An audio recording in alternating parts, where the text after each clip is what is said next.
80억에 넘는 인구가 이 지구상에 지금 살고 있다고 합니다. 각자가 다 다른 생각과 다른 인생관을 갖고 세상을 살아가고 있습니다. 수많은 문제와 예상치 못한 아주 복잡하고 그 문제를 헤아리려면 이루 말할 수가 없죠. 개인의 삶 속에서도 마찬가지입니다. 근데 인간의 문제는 한 사람의 문제를 얘기합니다. 한 사람이 순종하심으로 말미암아 많은 사람이 의일됐대. 그러니까 우리의 관심사라는 것은 이 땅에 각각 개인의 삶이 어떻게 살아가는다에 관심을 갖지 말고 우리가 영원한 운명을 결정한 그 한 사람에 대해 관심을 가져야 된단 말입니다. 그러니까 주님이 요한복음 15장에서 포도나무와 가지의 비유를 통해 말씀하시죠. 가지가 포도나무에 붙어 있지 아니하면 열매를 절대 맺을 수가 없다는 것입니다. 생명의 열매, 영생의 열매를 맺을 수가 없다는 것. 한 사람의 문제예요. 바로 기독교라는 것은 어떤 가르침 이전에 한 사람과 인격적 관계성에서 모든 문제가 발생이 됩니다. 여러분들은 먼저 그분을 알려고 노력하고, 그래서 심지어 주님이 말씀하시기를, 영생을 설명하시기를 하나님과 그의 보내신 자 예수 그리스도를 아는 것이라고 명확하고 정확하게 영생이 무엇인가를 우리에게 설명해 주고 있죠. 한 사람의 문제, 한 사람. 아담도 이 한 사람을 표현하기 위하여 아담도 모형으로 세웠기 때문에 아담은 50자의 모형이라고 그런 말씀을 하고 있는 것을 볼 수 있습니다. 오전에 은혜가 왕노릇하는데 은혜가 왕노릇이 우리를 어디로 이끌어가는가? 오늘 21절을 보면 우리를 영생으로 이끌어간다고 얘기합니다. 은혜 또한 의로 말미암아 왕노릇하여 우리 주 예수 그리스도로 말미암아 영생에 이르게 합니다. 그러니까 은혜의 왕노릇이 우리를 어디로 이끌어간다고요? 영생으로 이끌어간다는 것입니다. 근데 우리 영생에 대한 생각들이 각개인이 다 다르죠. 그 대본에 생각하는 것이 우리가 시간이라는 이 역사 속에 제한된 세계에 살고 있다 보니까 대개 오래 사는 것, 그냥 단지 영원히 사는 것, 많이 영원히 산다는 그 관점에서 본다면 심판받을 자도 지옥 속에서 영원히 삽니다. 그래서 부활도 의인의 부활이 있고 악인의 부활이 있다고 주님이 말씀하시죠. 그러니까 영생을 단순히 오래 사는 걸로 생각하시면 안 된다는 것이죠. 그래서 주님이 이런 오해가 있을까봐 영생은 바로 하나님과 그의 보내신 자 예수 그리스도를 아는 것이라고 영위를 하고 있단 말입니다. 거기서 아는 것이라는 이 기노스크라는 단어는 지식적 어떤 교리적 것을 아는 것을 이야기하는 것이라 히브리의 야다라는 그 히브리어를 번역한 거예요. 헬라어 기노스크가. 근데 그 야다라는 히브리어가 어디에 처음으로 등장하냐면 창세기 4장 1절 아담과 하와가 동침하네. 이 동침하다는 뜻이 야다입니다. 그러니까 히브리적 관념 속에서 안다는 것은 연합을 뜻하는 거예요. 한 몸을 뜻한단 말입니다. 연합의 개념으로 쓰인다는 것이죠. 그러니까 은혜가 성도 안에서 왕노릇하여 영생으로 이끌어간다는 그 말은 무슨 말이겠습니까? 성도를 예수와 함께 연합을 시킨다는 거예요. 그래서 성경의 마지막 요한계시록 마지막 책에 우리의 하늘잔치, 즉 혼인잔치의 이야기로 끝나는 것입니다. 성경의 창세기 2장에 보면 혼인의 이야기로 시작하여 혼인잔치로 끝나는 것이 역사 전체의 이야기며 성경이 풀어가는 이야기의 내용이란 말입니다. 그래서 예수를 신랑이라고 그러고 우리를 신부라고 그러잖아요. 즉 은혜가 왕노릇하는데 우리를 어디로? 영생으로 이끌어갑니다. 근데 그 영생이라는 것은 예수 그리스도와 연합을 시킨단 말이에요. 그것이 왜? 예수가 생명이기 때문에. 예수가 생명에 그와 접붙임을 받을 때만이 우리가 영생을 가질 수가 있잖아요. 그렇게 예수와 연합하려면 반드시 우리에게 먼저 자아라는 것이 제거가 돼야 돼요. 하나가 되려면 나라는 것이. 그러니까 은혜가 성도를 왕노릇하여 성도를 영생에 이르게 한다는 예수님과 연합시킨다는 그 말은 예수님이 생명이기 때문에 그런 동시에 예수님의 십자가의 죽으심과 부활을 같이 연합되어 있단 말이에요. 그러니까 여러분의 죽음과 삶과 이런 것들이 여러분은 아무 소용없어요. 그걸로 여러분의 존재가 결정되는 것이 아니란 말입니다. 여러분이 죽고 사는 문제가 여러분에게 아무 문제가 되지 않는단 말입니다. 왜? 여러분 예수와 함께 연합되면 예수의 십자가의 죽으심과 부활에 연합돼 그것이 영향을 미치는 것이지 여러분의 개인적 삶과 죽음이 거기에 영향을 미치지 못한단 말이에요. 이게 얼마나 자유롭습니까? 이것이 이해가 되고 깨달아지면 진짜 자유로워져요. 진짜. 왜? 내 삶의 양태와 내 죽음이 아무런 상관이 없어. 내 영원한 생명과. 왜? 예수에 연합되어 예수의 죽음과 부활에 연합된 자이기 때문에 내가 이 땅에 어떤 그런 거와는 아무런 상관없는 존재가 되었단 말이에요.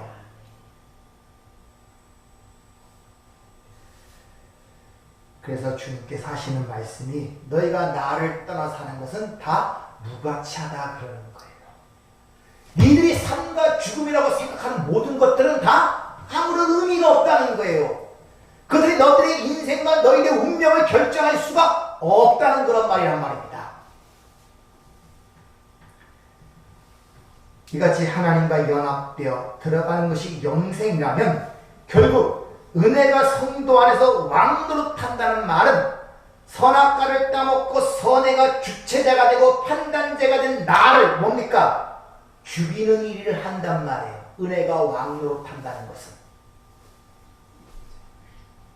은혜가 왕노릇한다는 것은 그 영생에 이끌어가기 위한 그 왕노릇인데 그것은 예수의 생명과 연합시킨다는 말이에요. 그게 영생이란 말입니다. 그러기 위해서는 반드시 선악과를 따먹고 내가 선악의 판단자가 되고 주관자가 된 주체적인 나라는 것이 제거가 돼야 돼요.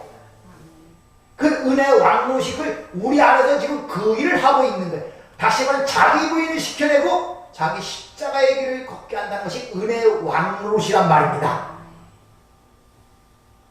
그것은 하늘에 완성된 존재로 있는 자만이 이 땅의 역사 속에 현실이 드러나는 거예요. 그렇게.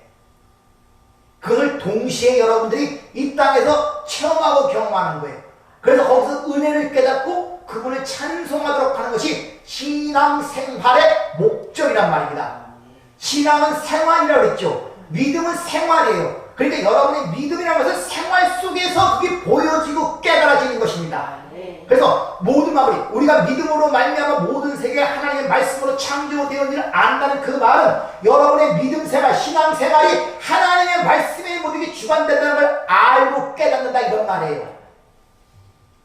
그러다 보니까 나타난 것, 보이는 것은 그 자체가 문제가 아니라 보이지 않는 것을 보이도록 만든 것이구나. 이 보이는 것이 진짜가 아니라 진짜의 실은 보이지 않는 그것이 진짜구나.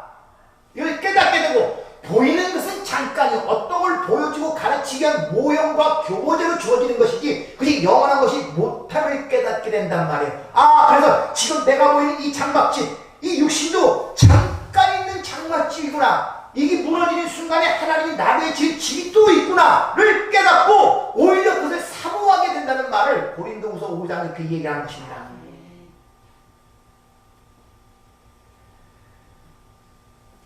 결국 은혜가 왕노릇하는 성도의 신앙생활은 연륜이 깊어질수록 신앙의 자신감과 의지가 생기는 것이 아니라 소금에 절인 배추처럼 맥이 빠져버리는 것입니다. 점점 자신이 없어져요. 그리고 사도 바울처럼 스펙 좋은 사람이 어디 있습니까? 바리새인 중에 바리새인이요. 율법에는 흠이 없고 다속성 출신이요. 로마 시민권을 갖고 내가 베냐민 지파 왕족의 혈통을 가진 사람이요. 이 스펙 좋은 사람이 신앙이 연륜이 깊어지니까 죄인 중에 괴수라는 맥 빠진 소리를 하고 있단 말입니다. 힘이 빠지는 거예요. 성도들은 이런 자신의 현실을 자각하는 순간에 내세울 것이 하나도 없다는 사실을 알게 되고 점점 하나님 앞에서 할 말이 없어지는 거야. 그래서 욥이 의가 있을 때는 제사 지내는 것 자랑하고 내가 얼마나 열심히 살라고 노력했습니까?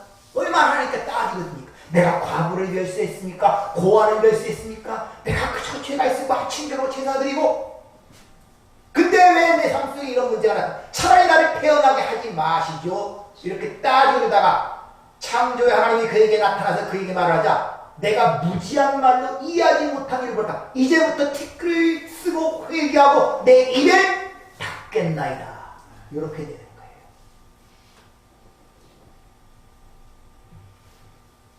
쉬운 말로 오직 나의 나된 것은 하나님의 은혜라는 걸 점점 깨달아야 돼요. 그게 나에게 좋게 보이든 나쁘게 보이든 나와는 상관없다니까요. 말씀드렸죠. 예수와 연합된 자는 나의 삶과 죽음과는 나의 운명과는 관계가 없다고. 그러니까 그게 바로 은혜의 왕노릇한들의 삶의 모습이란 말입니다. 그러니까 은혜가 깊어질수록 나로부터 나오는 어떤 확신, 의지, 나의 행위가 얼마나 보잘것없는가를 깨닫게 되고, 나라는 존재는 믿을 수도 알 수도 없다는 것을 알게 돼요.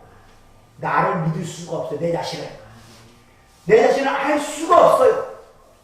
아무리 연구해도 알 수가 없단 말입니다.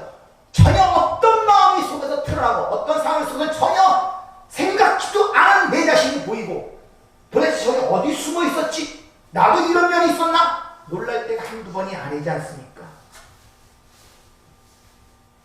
그런 걸 깨달을 때마다, 자신이 인식될 때마다 사도 바울처럼 내게 유익한 모든 것들 똥으로 여기는 그런 마음이 생긴단 말입니다. 그리고 하나님의 은혜만 간절히 바라게 되는 그런 쪽으로 가는 것이 신앙의 목적짐을 여러분 기억하시길 바랍니다. 그래서 18절을 보면 그렇게 영생에 이르게 된 것이 각자의 어떤 삶의 공로나 인격적 성숙함으로 이루어진 것이 아니라 한 사람의 의로운 행위로 말미암아 너희가 영생을 얻었다, 이렇게 얘기하잖아요. 한 사람의 의로운 행위로 말미암아. 즉 인간의 행위가 근거가 되어 생명이 주어지는 것이 아니라 하나님이 준비하신 한 의로운 행위에 의하여 생명이 주어진다고 하는 것입니다. 그래서 각자의 순종이 아니라 한 사람의 순종으로 우리가 의인이 되었다고 얘기하는 것입니다. 한 사람이라고 주장하는 것은 그 밖에 모든 다른 것들은 어떤 자격과 공로와 소용이 없단 말이에요. 구원의 원리를 우리에게 그렇게 지금 일러주고 한 사람으로 말미암는 거예요. 그래서 어떤 사람들은 아니 아담이 죄를 졌지 우리는 죄를 졌고 거기서 태어난 죄밖에 없는데 왜 우리가 그 죄를 담당해야 됩니까? 이런 사람들은 오늘 이 본문 말씀들을 잘 이해하면 깨달아질 거예요. 그 모형으로, 그래서 하나님이 그 한 사람으로 말미암아 구원을 받는 걸 가리키기 위하여 아담이라는 한 사람을 세워 그 사람으로 죄를 짓게 하고 사망이 들어와야 모든 사람의 사망에는 모형으로 세운 것입니다. 그래서 아담은 오십자 예수 그리스도의 모형이라고 표현하는 것입니다.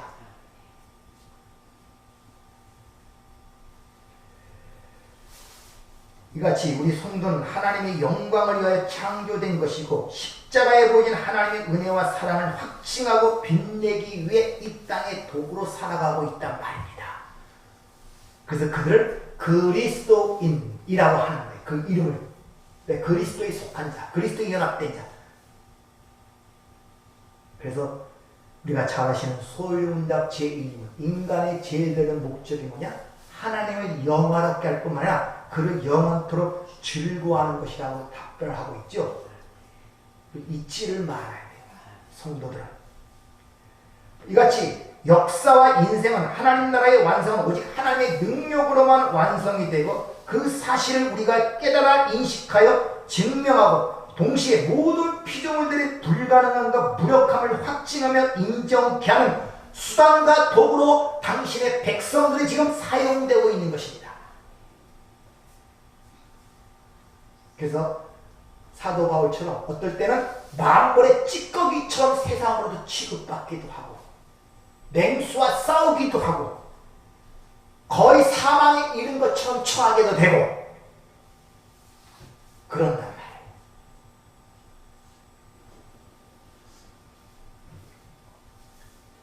그래서 하나님이 첫 번째 세운 첫 창조, 이 역사와 우주의 결말을 멸망으로 이미 확정해 놓으신 것입니다.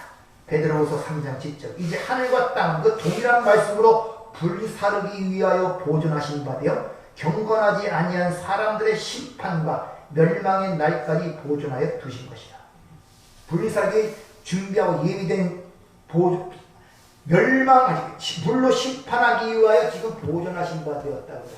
멸망이 작정된 것이 이 역사란 말입니다. 다시 말해 하나님이 모형으로 주어진 이것이 그 뜻이 완성될 때 철거가 되는 거예요. 우리 육신도 마찬가지고 그 신령한 몸을 줘. 그래서 우리가 영적으로는 구원을 받지만 신령한 몸을 이렇게 몸의 구속을 기다린다고 로마서 8장 29절이니까 그 얘기를 하죠. 몸의 구속을 줘. 그러니까 우리가 말하는 것은 몸의 구속, 이 사망의 몸을 벗고 새로운 신령한 몸을 입기 위하여 그 구속, 즉 예수가 다시 오시기를 바라는 거예요.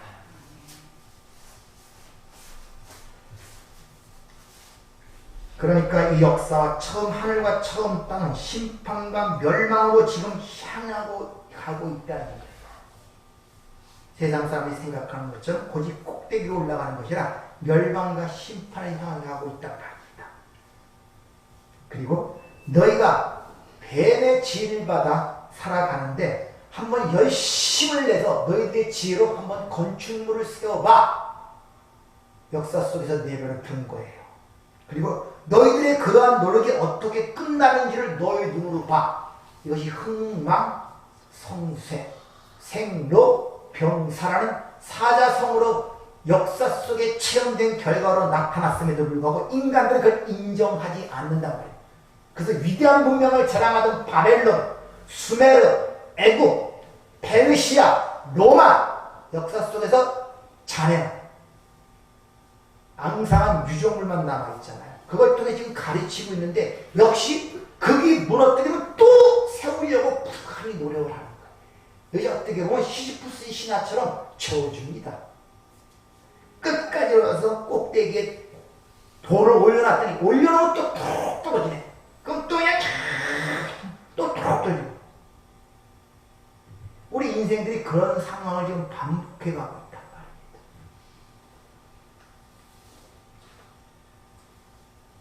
그렇게 하나님이 역사 써서 반복하여 가르쳐주고 있는데 역사라는 게 지금 그걸 반복하여 문제는 이 선악과를 따먹고 자신들이 이 선악의 주체가 된 인간들은 절대 자신들의 무력함과 불가능함을 인정하지 않습니다. 그래서 그걸 아시는 하나님께서 당신의 백성들에게 바로 오늘 율법을 주셨다고 오늘 본문 얘기하는 것입니다. 20절을 보면 율법을 왜 주셨는지 명확하게 나옵니다. 율법이 들어온 것은 범죄를 더하게 하려니라. 그러나 죄가 더한 것에 은혜가 더욱 넘쳤나니. 이 더한다는 단어가 이게 플로나드라는 단어가 쓰이는데 증가하다, 성장하다는 뜻이 아니라 풀리스, 충만하다, 넘치다 그런 뜻이에요. 그러니까 율법은 죄를 더 짙게 하게 만드는 것이 아니라 보이지 않고 숨겨졌던 것들을 다 드러낸다 이런 말이에요. 옛날에 돼지 먹이를 주기 위해서 그 씨른 물을 갖다가 통에 놓습니다. 내버려두면 위에 빨간 물이 뛰고 밑엔 다 가라앉고 그건 깨끗하게 보여요. 돼지 줄 때 휘휘 해주면 속에서 멸치대가리, 꽁치대가리, 뭐 김치대가리 막 올라가요. 그럼 그거 갖다가 주고 그랬는데 바로 그런 식이란 말이에요. 이 안에 내재된 것이 모른단 말이에요. 어둡단 말이에요. 그래서 율법을 써서 그걸 하나하나 다 드러내고 들춰낸다는 그런 의미가 율법이 범죄를 더하게 하나니라 이렇게 얘기를 하고 있단 말입니다. 그래서 율법이 요구하던 그 항목들을 열심히 행하던 바리새인들을 향하여 그 율법의 수요자이신 율법에 주신 예수 그리스도가 와서 독사의 새끼라고 부르는 거예요. 왜 그렇습니까? 율법은 지키라고 주신 것이 아니라 율법 안에서 하나님의 온전하심과 거룩하심을 깨닫고 인간의 불가능함을 인정하고 줬더니 그것을 자신들이 지켜 자신의 가치와 자랑으로 자랑하더란 말이에요. 가치로 삼더란 말이에요. 바리새인들이 세리와 같지 아니하다. 가늠한 일을 할 때는 감사하고 찬양을 하잖아요. 그 자신의 자랑거리로 삼더래요. 그러니까 율법 주신 목적과 전혀 다르다는 것입니다. 비전은 자기의 본연의 자리를 떠나 행한 모든 생각과 행위, 즉 하나님의 영광을 위해 창조된 피조물이 자신의 그 자리를 떠나 자신의 영광을 위해 사는 자리로 이탈한 것을 죄라 그래요. 그걸 끌어내기 위해서 율법이라는 문제를 준 것입니다. 그걸 드러내기 위해서. 그런데 그 율법을 줬더니 인간들은 그 율법을 갖고 자신들 안에 그걸 끌어내는 것이 아니라 오히려 그것을 자신의 자랑거리로 삼더라 이런 말이에요. 그러니까 인간은 하나님의 은혜가 없이는 불가능한 존재임이 폭로되고 있단 말입니다. 그래서 율법은 인간에게 들어대면 죄만 나오게 된다는 것이죠. 성도의 목적이 어딘가 말씀드렸지만 단순히 구원의 목적이라면 아무 일도 안 하지만 우리의 창조의 목적이 하나님의 영광이에요. 그러니까 구원을 값없이 받은 성도는 반드시 하나님의 영광을 위한 삶을 지향하게 될 뿐 아니라 반드시 그리로 가야 돼요. 여러분이 부모님이 사랑을 알고 깨닫고 부모님이 알았다면 자신이 글로 가려고 노력을 하는 사람이 아니라 자동적으로 가게 되어 있단 말입니다. 어거지로 시켜서 되는 것이 아니라.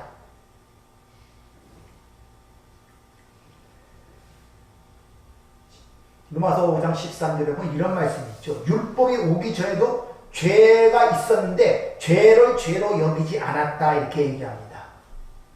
율법은 모세 때 주어진 것입니다.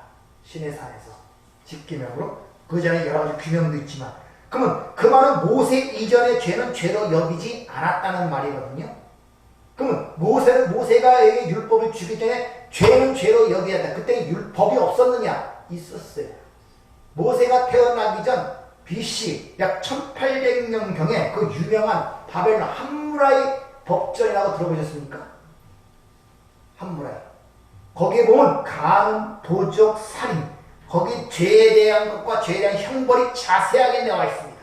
그러니까 분명히 율법이 있기 전에도 죄가 죄로 여기고 있었단 말이에요. 그리고 거기서는 뭡니까? 눈에는 눈, 이에는 이. 그리고 거기 핵심이 justice, 공의입니다. 정의.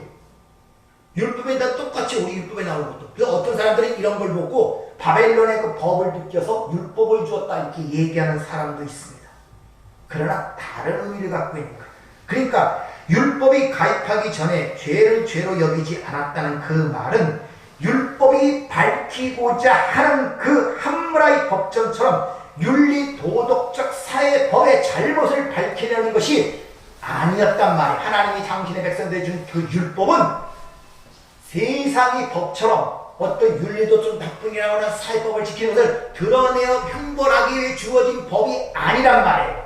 하나님이 준 율법의 의도는 선악과를 따먹고 하나님처럼 살려는 인간들, 그 하나님의 영광을 위해 살아야 할 인간들이 자신의 영광의 자로 이탈한 그것을 가리키기 위하여 율법을 주신 거예요.